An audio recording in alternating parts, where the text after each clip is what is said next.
नमस्कार, स्वागत है मेरे सभी दर्शकों का आपके अपने ही पसंदीदा कार्यक्रम रियल बाजार में और मैं हूं आपकी दोस्त तन्वी। दोस्तों, आज पटना शहर का रियल एस्टेट संक्रमण का शिकार हो गया है। शहर में भवनों का निर्माण तो हो रहा है, लेकिन पटना शहर का विकास कहीं रुक सा गया है। सड़क, कूड़े और सीवरेज के निष्पादन में काफ़ी ढिलाई बरती गई है। लिहाजा पटना शहर हर आने वाले दिन के साथ बुरे से बुरे स्थिति में बढ़ता जा रहा है। आज हम बात करेंगे बारिश के कारण झील में तब्दील पटना शहर के हालात के बारे में और जानने की कोशिश करेंगे कि आखिर ये नारकीय स्थिति कैसे आई। चूँकि हमारे शहर में अभी मास्टर प्लान लाने की बात हो रही है, तो इन सारी बातों पर विवेचना बहुत ज़रूरी है ताकि इनसे दूरी बनाए रखकर हमारे अगले मास्टर प्लान को सफल बनाया जा सके।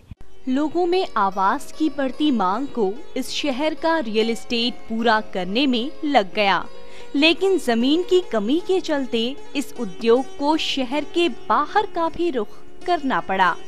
आज स्थिति ये है कि पटना शहर का बाहरी इलाका लगभग भरता ही जा रहा है। आम आदमी की बात हो या फिर रियल एस्टेट की, दोनों की कोशिश का ही नतीजा है कि इन इलाकों में भी जमीन की कमी होती जा रही है। यहाँ नजर डालें तो छोटे घर से लेकर बड़ी बड़ी अट्टालिकाएं साफ देखी जा सकती हैं। कम चौड़ी सड़कें और पानी निकासी के अभाव से जूझता ये इलाका आने वाले समय में कहीं पुराना पटना ना बन जाए। आवास तो इन इलाकों में भरपूर बन रहे हैं, लेकिन बुनियादी सहूलियत से ये जगह महरूम होती जा रही है। इन सब बातों से बचने की बड़ी जरूरत है, तभी जाकर एक बेहतर पटना की कल्पना की जा सकती है। आवश्यकता तो इस बात की है कि आप वार्ड वाइज जो सुविधा दे सकते हैं, उस सुविधा को देने के बाद में आप उसको अलग से एक ऑर्गेनाइजेशन, चाहे जो नाम आप दीजिए, जैसे बहुत पहले एक बनाया गया न्यू कैपिटल डिवीज़न हुआ तो भाई कि नया है, इसको अधिक सुविधा मिलेगी। पटना सिटी या दानापुर ये ओल्ड सिटी है, उतनी सुविधा नहीं दी जा सकती है, तो उन्होंने एक न्यू कैपिटल डिवीज़न,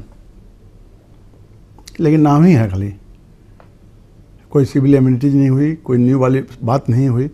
पटना में विकास का जो आलम दिख रहा है वो ऊपरी है, अंदरूनी हालात बदतर होते जा रहे हैं। किसी भी इलाके की हालत सुधरती नहीं दिख रही है। सड़कों पर कचरे का अंबार और उसके बगल से गुजरती जिंदगी पटना की नियति बन गई है। सीवरेज और नाले अपनी दयनीय हालात को दिखाने के लिए काफी हैं। अभी यहाँ का मौसम बारिश का है और कोई भी इलाका जल जमाव से बचा नहीं है। पटना की पॉश कॉलोनियां झील में तब्दील हो चुकी हैं। Khetan market, Moinul Haq stadium, station road, Kankarbagh, आशियाना नगर, सचिवालय, कदम कुआं जैसे अनेक इलाके हैं जहां बारिश के पानी के कारण आवागमन ठहर सा गया है। शहर की गंदगी सड़कों पर फैल गई है। अब इसमें बड़े सुधार की जरूरत है, अन्यथा सिर्फ बड़ी बातें और ग्रेटर पटना का कंसेप्ट बना देने से ही पटना बसने लायक नहीं हो जाएगा। मास्टर प्लान किसी भी शहर का एक रीढ़ की हड्डी होती है। आप अगर अपने शरीर में रीढ़ की हड्डी न रखें तो आप सीधा खड़ा भी ना हो सकते हैं। ये एक बेसिक चीज़ है किसी भी टाउनशिप के लिए, तो उसका एक अपना मास्टर प्लान है। अब वो मास्टर प्लान कितना इफ़ेक्टिव है वो डिपेंड करता है कि वहाँ के टाउन प्लानर्स उस चीज़ को, जो आम आदमी की ज़रूरत है, उस चीज़ को कितना समझ करके उसकी प्लानिंग करते हैं। आज नए इलाकों में लोग तेजी से घर बना रहे हैं, पर इन नए इलाकों में बुनियादी सुविधाएं बिल्कुल नदारद हैं। विशेषकर बारिश की स्थिति आने पर यहाँ के लोगों की जिंदगी नारकीय हो जाएगी। इसलिए हमें अभी से सचेत होने की आवश्यकता है। जानकारों का मानना है कि शहर के इलाकों को बसाने से पहले वहाँ बुनियादी सहूलियत को बहाल करना सबसे बड़ी जरूरत है।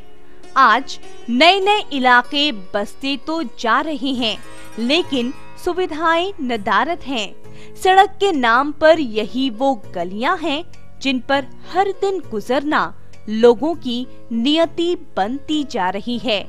पटना के विकसित इलाके जब पानी का दबाव नहीं झेल पा रहे हैं, तब ये इलाके जहां अभी सीवरेज नाम की कोई चीज ही नहीं है, क्या हाल होगा।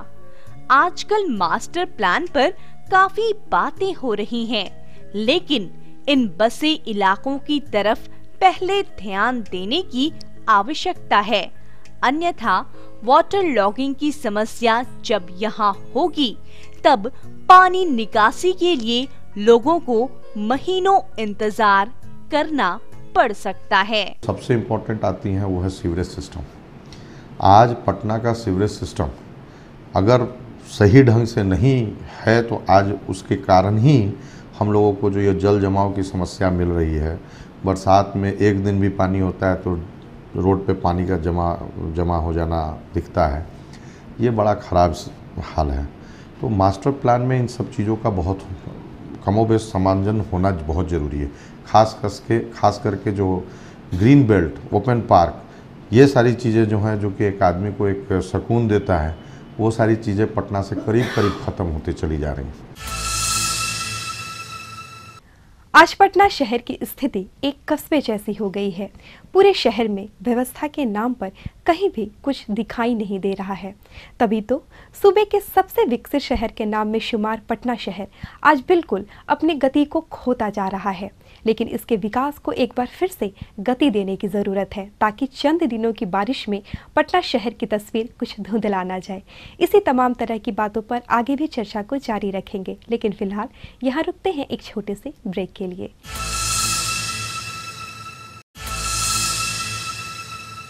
ब्रेक के बाद एक बार फिर से मेरे सभी दर्शकों का बहुत बहुत स्वागत रियल बाजार में। आज दर्शकों, बाजार खूबसूरती का है।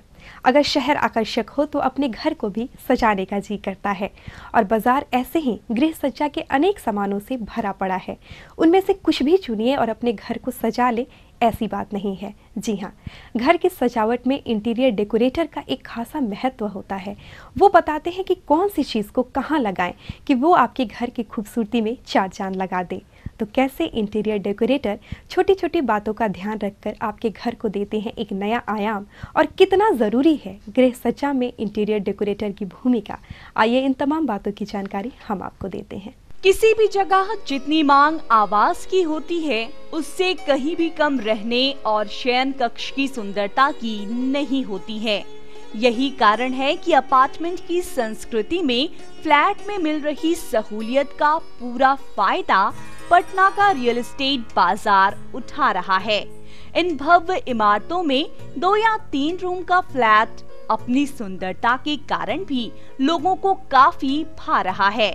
इन घरों में जो बुनियादी सुविधा की जरूरत होती है, उसका पूरा ध्यान इन अपार्टमेंट के बनाने वालों ने रखा है।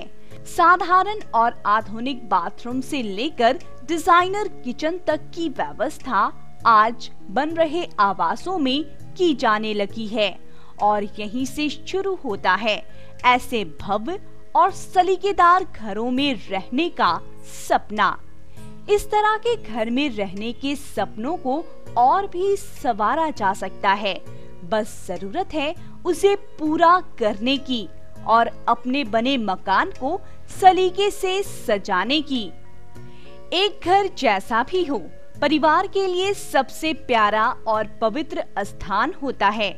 इस शहर में बहुत से ऐसे लोग हैं जिनकी जिंदगी तमाम हो जाती है, लेकिन अपने घर की छत नसीब नहीं हो पाती है। ऐसे में आवास चाहे अपना हो या किराए का, खूबसूरत कमरा, व्यवस्थित और सलीकेदार ड्राइंग रूम, करीने से सजा रसोई घर, दीवारों पर आंखों को भाने वाला रंग और उस पर टंगे वॉल पेंटिंग्स किसकी चाहत नहीं होती है। फुर्सत के लम्हों को ऐसी ही किसी सजे घर में बिताना कौन नहीं चाहता है। घर को सजाने के लिए ये सब कुछ ऐसी मूल जरूरतें हैं जिनको अपनाने से एक साधारण सा घर काफी सुंदर बन सकता है। एक कमरा ऑलरेडी सजा हुआ है तो सबसे पहले ध्यान देना चाहिए कि बहुत ही कॉन्शियस वे में ध्यान देना चाहिए कि वहाँ कौन सी ऐसी चीज़ें हैं जो यूज़ की नहीं है या कमरे के प्रोपोर्शन में काफ़ी बड़ी हैं और उसके साथ मर्ज नहीं कर रहा, तो 2-4 चीज़ें निकाल दिया और एक आध छोटे टेबल या लैम्प शेड ही लगा के इम्प्रूव किया जा सकता है। कई बार ऐसा भी देखा गया है कि कुशन कवर्स चेंज कर दिया गया, रग्स चेंज कर दिया गया या फिर फोटो फ्रेम्स चेंज कर दिया गया, उससे भी गेटअप में बहुत चेंज आ जाता है। उपभोक्तावादी संस्कृति बाजार पर हावी होती जा रही है। नित नई तकनीक से लैस रियल एस्टेट लोगों को खूब पसंद आ रहा है। परंपरावादी रसोई घर ने मॉड्यूलर किचन का रूप ले लिया है। बजट में थोड़ी फेरबदल कर आधुनिक रसोई घर ने घर की महिलाओं के जीने के अंदाज को बदल कर रख दिया है। इन किचनों में ना तो धुओं का झंझट है और ना सफाई पर अतिरिक्त किए जाने वाले मेहनत का। थोड़ी सी व्यवस्था कर और घर के इस भाग को सुंदर बना देने से न सिर्फ सारी स्थिति ही बदल जाती है, बल्कि घर आए मेहमानों का नजरिया भी मेजबानों के रहन सहन के हक में जाता है। आजकल फ्लैट की संस्कृति में कमरे का आकार दिन ब दिन छोटा होता जा रहा है। इसका बड़ा कारण है महंगाई।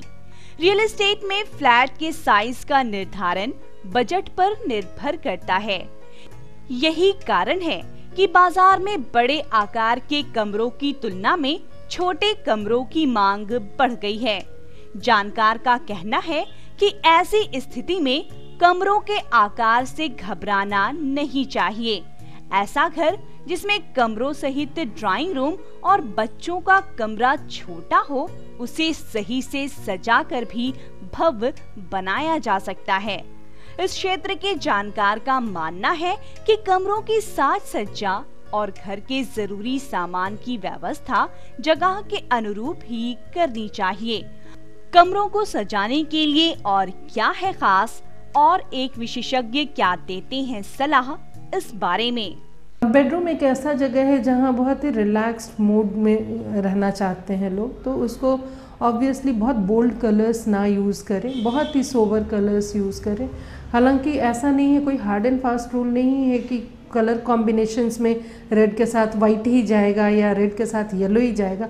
अलग अलग टोन्स, रेड के भी अलग अलग टोन्स आते हैं। लाइट टोन्स को यूज़ करके दूसरे कलर्स के साथ मर्ज करके उसको इस्तेमाल कर सकते हैं और कमरे को और भी रिलैक्स्ड बना सकते हैं उसे। घर को सजाने में छोटी छोटी बातें कितनी अहमियत रखती हैं, इसे बखूबी समझ सकता है एक इंटीरियर डेकोरेटर। तो आइए आपको दिखाते हैं उन्हीं के दिए हुए कुछ टिप्स जो आपके घर की खूबसूरती में लगाएंगे 4 चांद। आज जब बाजार नई नई तकनीक से जुड़ता जा रहा है, ऐसे में रियल एस्टेट इस व्यवस्था से अछूता कैसे रह सकता है। कमरे का रूप रंग तब और निखर जाता है जब किसी घर को सही ढंग से सजाया जाए। घर को सही से सजाने का असर कमरों की लंबाई चौड़ाई पर भी पड़ता है। एक कमरे को सजाने में आज बड़ी भूमिका पर्दों की भी होती जा रही है। अलग अलग रंग के पर्दे घर की सुंदरता को जहां बढ़ा देते हैं, वहीं डिजाइनर पर्दे साधारण से लगने वाले घर को असाधारण भी बना देते हैं।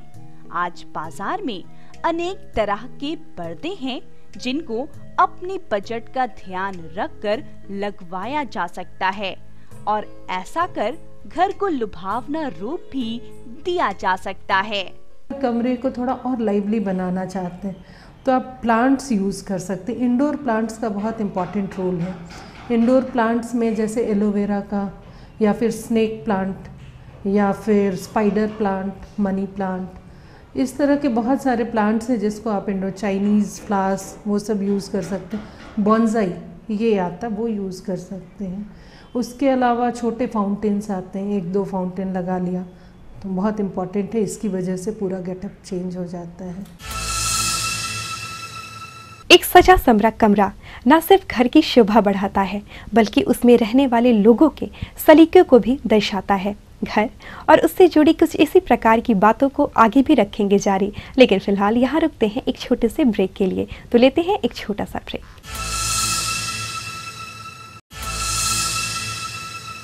ब्रेक के बाद एक बार फिर से आप सभी का बहुत बहुत स्वागत और आप देख रहे हैं रियल बाजार। दोस्तों, घर को सजाना जितना ज़रूरी है उससे लाख गुना ज़्यादा ज़रूरी है घर की सफाई। आपने तमाम तरह की कीमती चीज़ें इकट्ठी कर ली हों, कई खूबसूरत चीज़ें आपके घर की शोभा बढ़ा रही हों, लेकिन अगर वो मैली हो, गंदगी उसमें फैली हो तो फिर वो आपके घर को कतई शोभा नहीं बढ़ाएंगी बल्कि वो आपके घर को एक गंदा सा रूप देंगी। खासकर बारिश के मौसम में फर्श, कालीन और दीवार की सफाई और भी ज़्यादा अहमियत रखती है। कई लोग अपने घर की फर्श व दीवारों पर टाइल्स ही चाहते हैं और उनमें से कुछ लोग अपने घर को सबसे अलग लुक देने के लिए अपनी मनपसंद टाइल्स का चुनाव करने पर खासी मेहनत भी करते हैं। स्टाइल एवं डिजाइन के अलावा इस बात पर विशेष गौर किया जाता है कि टाइल्स खूब बहुउपयोगी हो तथा हर तरह की फर्निशिंग के साथ चल जाए। कुछ टाइल्स में कुदरती तौर पर इंसुलेशन गुण होते हैं जिससे इन्हें साफ करना तथा मरम्मत करना सरल हो जाता है। घर में रहने वाले सदस्यों या फिर घर में आने वाले मेहमानों की पसंद के अनुसार भी कमरे को सजाना चाहिए। साथ ही साथ कमरे को सजाने में कमरे के आकार का बहुत बड़ा योगदान होता है। किस कमरे का आकार कैसा हो, उस कमरे की सजावट उसी प्रकार करनी चाहिए, तभी उसमें रहने वाले लोगों को सहूलियत भी मिल पाएगी और आपका घर खूबसूरत भी लगेगा। बेडरूम, ड्राइंग रूम या लिविंग रूम इत्यादि की सजावट के वक्त जगह का विशेष महत्व होता है। अपने ड्राइंग रूम की फर्निशिंग तथा सजावट से पहले इस बात का निर्णय कर लें कि आपके पारिवारिक सदस्य इसमें कितना समय बिताते हैं। घर की खूबसूरती को और भी निखारता है फर्श पर बिछा कालीन, लेकिन कालीन की देखभाल बहुत जरूरी होती है क्योंकि उसी कालीन के नीचे बीमारियों का घर होता है। खासकर इस बरसात के मौसम में ये कालीन कई प्रकार की बीमारियों को न्योता दे सकता है। सॉफ्ट फर्निशिंग को समय समय पर वैक्यूम क्लीन करें। इनकी परतों में डस्ट माइट्स इकट्ठे हो जाते हैं। फर्नीचर और टीवी को पानी में निचोड़े गए कपड़े से पोंछें। पर्दों को नियमित धोएं और वैक्यूम क्लीन करें। कालीन तो छोटे छोटे जीवों का अड्डा बन सकता है। इसे हाई सक्षम वैक्यूम क्लीनर से नियमित साफ करें। बेहतर तो ये होगा कि इसकी बजाय फर्श पर वुडन फ्लोर, विनाइल, लैमिनेशन या टाइल्स का काम करवा लें। बच्चों के खिलौने और उनके खेलने की जगह का भी खास महत्व होता है। खासकर बात और भी ज़्यादा महत्वपूर्ण तब हो जाती है जब आपके घर में कोई छोटा बच्चा हो, क्योंकि छोटे बच्चे खिलौनों से खेलते कम है, उसे अपने मुंह में लेते ज़्यादा हैं और यहीं पे बढ़ जाती है बीमारियों की गुंजाइश कई गुना ज़्यादा। तो बस अपने आप को, अपने घर को और अपने बच्चों को खिलौने को पूरी तरह से रखें संक्रमण मुक्त और सफाई से युक्त। बच्चों के फेवरेट सॉफ्ट टॉयज हर हफ्ते गर्म पानी से धोएं या फिर उन्हें 3-4 घंटे फ्रीजर में रखकर धो डालें। हाँ, इन्हें बेड पर हरगिज ना रखें। बेडरूम में हवा की समुचित व्यवस्था रखें। गद्दों को वैक्यूम करें या नियमित अंतराल पर धूप में डालें। बेडशीट और कवर्स सूती कपड़े के इस्तेमाल करें और उन्हें नियमित धोएं। तकियों में सिंथेटिक फिलिंग करवाएं। घर को आर्द्रता यानी ह्यूमिडिटी से भी बचाने की ज़रूरत है, क्योंकि ये घर की नमी जहां आपके दीवार को खराब कर सकती है, वहीं आपके स्वास्थ्य को भी कहीं ना कहीं चोट पहुंचा सकती है। बाथरूम में भी हवा के आवागमन की सही व्यवस्था रखें और तौलिया वगैरह बाहर सुखाएं ताकि यहाँ का ह्यूमिडिटी लेवल नीचे रहे। तो दर्शकों, आज के एपिसोड में आपने देखा आज के पटना के हालात को, जो थोड़ी सी ही बारिश में चरमरा के रह गई। ऐसे में जो नया मास्टर प्लान आने वाला है उसे और भी अधिक संशोधित रूप में प्रस्तुत करने की जरूरत है, तभी ये पूरी तरह से पूर्ण होगा और आगे चलकर सफल भी। इसके साथ ही आपने ये भी जाना कि घर को कैसे सजाएं, घर में किन किन बातों का ख्याल रखें कि ना सिर्फ आपका घर खूबसूरत हो बल्कि आप भी वहां स्वस्थ रह सके, प्रसन्न रह सके। फिलहाल आज के लिए वक्त इस बात का इशारा कर रहा है कि मैं आपसे इजाजत लूं, लेकिन चलते चलते मैं अपने सभी दर्शकों से ये कहना चाहूंगी कि अगर आपके मन में है कोई सवाल या फिर देना चाहते हैं आप हमें कोई सुझाव, तो आपका खुले दिल से स्वागत है। आप हमें मेल कर सकते हैं और इसके लिए सबसे जरूरी है कि हमारा ईमेल आईडी आपके पास हो। तो फटाफट उठाएं कागज और कलम और नोट करें हमारा ईमेल आईडी। हमारा ईमेल आईडी है realbazaar.etv@gmail.com। बारिश के इस खूबसूरत मौसम में रिमझिम फुहारों के बीच आप अपने घर को साफ रखें, सुरक्षित रखें और खुद रहे स्वस्थ। इन्हीं बातों के साथ मैं तन्वी अपने पूरे रियल बाजार की टीम की तरफ से आपसे लेती हूँ रुखसत। तब तक के लिए नमस्कार।